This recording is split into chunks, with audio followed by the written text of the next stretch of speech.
নমস্কার, আমি doctor Vivek Chowdhury, consultant gastroenterologist at Vivekananda hospital, Durgapur. আজকে আমি একটা পেশেন্টের ব্যাপারে কথা বলতে এসেছি। Young patient, young male patient, 17 বছর বয়স। আমাকে গত কয়েক মাস থেকে দেখাচ্ছে। পেশেন্টের যা হিস্ট্রি ছিল যে অনেকদিন থেকে মাঝে মাঝে পেশেন্টের লুজ টুলস, একটা ডায়রিয়ার এপিসোড থাকে, আবার ঠিক হয়ে যায়, আবার ডায়রিয়া হয়। মাঝে মাঝে তার ব্লাড পড়তো পায়খানার সাথে, কখনো ফ্রেশ ব্লাড, কখনো কালচে, তো আর সাথে পেট ব্যথা। তো আমি দেখলাম যে যখন প্রথম আমার কাছে আসে তার অনেকগুলো মেডিকেল রেকর্ড, পুরোনো মেডিকেল রেকর্ডস আমরা ট্রেস করলাম। ট্রেস করার পর আমরা পেলাম যে somehow something was missing. There was some doubt about the diagnosis and পেশেন্টের ট্রিটমেন্ট প্ল্যানটা অতটা ওয়েল ডিফাইন্ড ছিল না।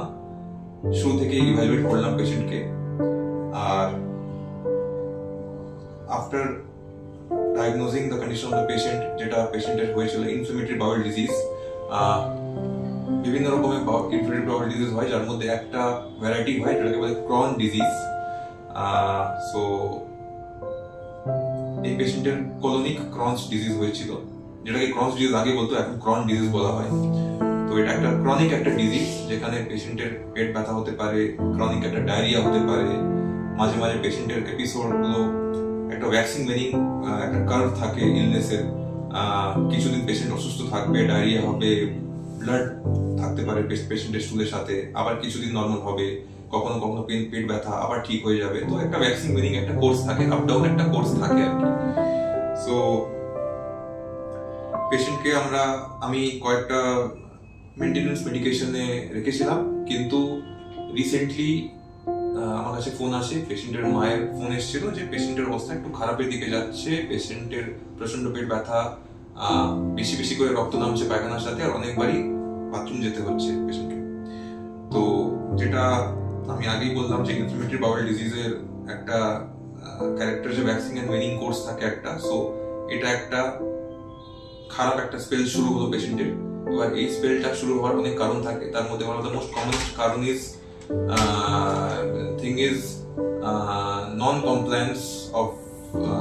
non-compliance for the medications prescribed to him. So history যখন জিজ্ঞেস করলাম যে কি প্রবলেম হয়েছিল, কবে থেকে শুরু হলো, তো ও বললো যে ওকে যে আমরা মেডিকেশন একটা দিয়েছিলাম ক্রনিক্যালি, যেটা অনেক দিন ধরে খাচ্ছিল, ও 10 থেকে 14 দিন অ্যারাউন্ড বন্ধ রেখেছিল কোনো কারণে, কারোর অ্যাডভাইসে আর কি। সো হয়তো সেটা একটা কারণ ছিল যার জন্য ওর এটা ফ্লেয়ার আপ হলো এই ডিজিজটা। পেশেন্টের অবস্থা খুবই একটা খারাপ ছিল, বাড়িতে রেখে ওকে চিকিৎসা করাটা একটা অসম্ভব ব্যাপার ছিল। তাই ওনাকে আমি বললাম যে আপনি ভর্তি হয়ে যান হাসপাতালে, ইনডোর ইভ্যালুয়েশন আমরা করবো।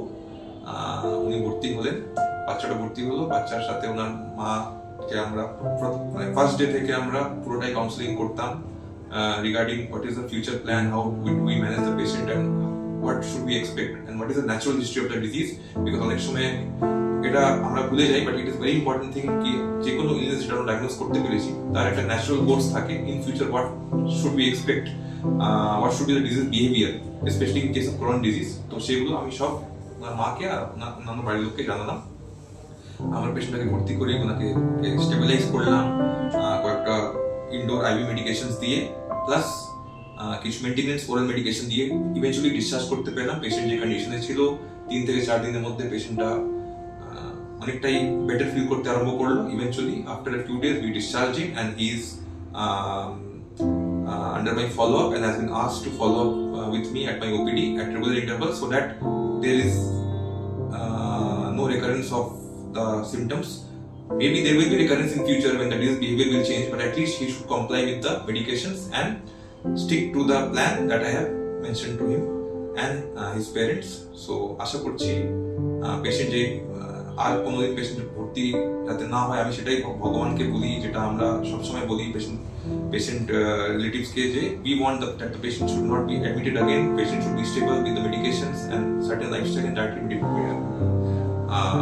dietary interventions along with the medications will help him to remain healthy in the long term. tomorrow Wednesday evening ওর গ্যাস্ট্রিক আলসার ধরা পড়েছিল, দীর্ঘদিনের ট্রিটমেন্ট চলছিল। তা ওষুধ কন্টিনিউ চলছিল, ইদানিং হঠাৎ বেড়ে যায়।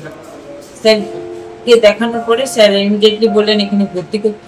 ওনার ট্রিটমেন্টই এখনো চলছে, এখন ওনার ট্রিটমেন্টই আছে, আগের থেকে অনেক বেটার। মানে যেভাবে নিয়ে এসেছিলাম তার থেকে অনেক ভালোভাবে ওকে নিয়ে যাচ্ছে। ভাবিনি যে এত তাড়াতাড়ি ও ভালো হয়ে যাবে।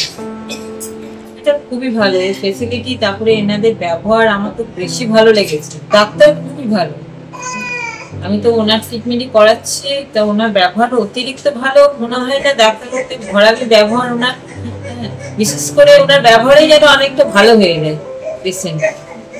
খুবই ভালো দেখাশোনা করেছে, ওনাদের তো কথা তুলনায় নাই।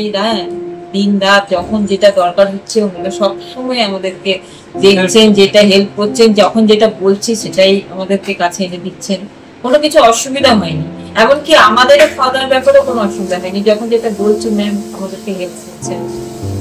আমি তো ওনার সঙ্গে ছেলের সঙ্গেই থাকি রাতে, তো আমার কোনো অসুবিধা হয়নি।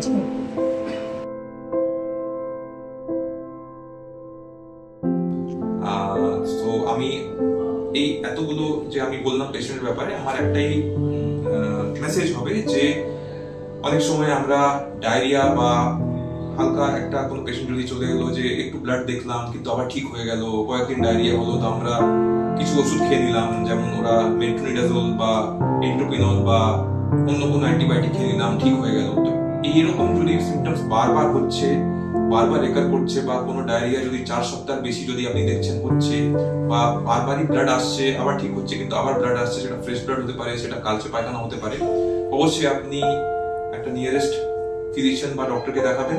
And if needed you need an expert opinion from a gastroenterologist, so that কিছু কিছু টেস্ট যেমন কোলোনোস্কোপি বা এন্ডোস্কোপি, সিটি স্ক্যান আর কিছু কিছু ব্লাড টেস্ট আর স্টুলের পরীক্ষা যেটা আমরা করি, তাতে আমরা একটা ডায়াগনোস করতে পারি, যাতে বেশি দেরি না হয়ে যায়। এই সব ক্ষেত্রে যত দেরি করে ওষুধ চালু হবে, যত দেরি করে ডায়াগনোস হবে, তত poor outcome. So it is better to be safe than sorry and not to delay unnecessarily. Thank you.